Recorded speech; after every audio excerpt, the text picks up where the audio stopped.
The countdown is on for the announcement of the Galaxy Z Fold 6, Samsung's next full-size foldable. We are excited to see if Samsung is able to climb back to the top of the best foldable phones list now that its rivals are producing awesome folding phones of their own. The new Galaxy Z Fold 6 is tipped to feature a wider yet thinner design as well as a new Iron Flex display panel that should be more durable.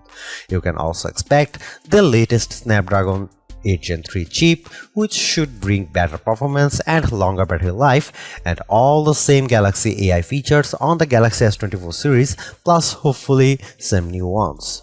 Here is all the Galaxy Z Fold 6 rumors so far. A new generation of foldables means a new generation of processors, and it would be astonishing if that didn't mean the Galaxy Z Fold 6 adopting the same Qualcomm Snapdragon 8 Gen 3 for Galaxy as used on the S24 range. One source has claimed this will be the case, though as with the S24, there was some speculation Samsung might turn to Exynos 2400 chips in some regions. However, a report from the Elec says that Samsung's new foldables will feature the Snapdragon 8 Gen 3 exclusively. The Z Fold 5 currently has 12GB RAM and ships with either 256GB, 512GB or 1TB of internal storage. Given the S24 Ultra didn't advance on either of these, it's unlikely that the Z Fold 6 will either.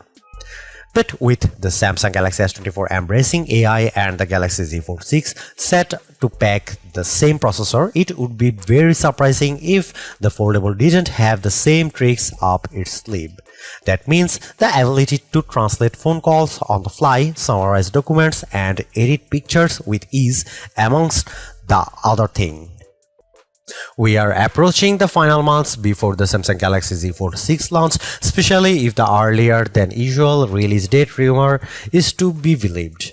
What we have heard up until now suggests a phone with a set of solid, if iterative, updates. Whether that's enough to get people to buy one over the soon to be reduced previous generation is another matter. A lot depends on how significant the AI tricks turn out to be in everyday use and whether Samsung has some big upgrade that we are yet to hear about. A lot can change between now and July after all.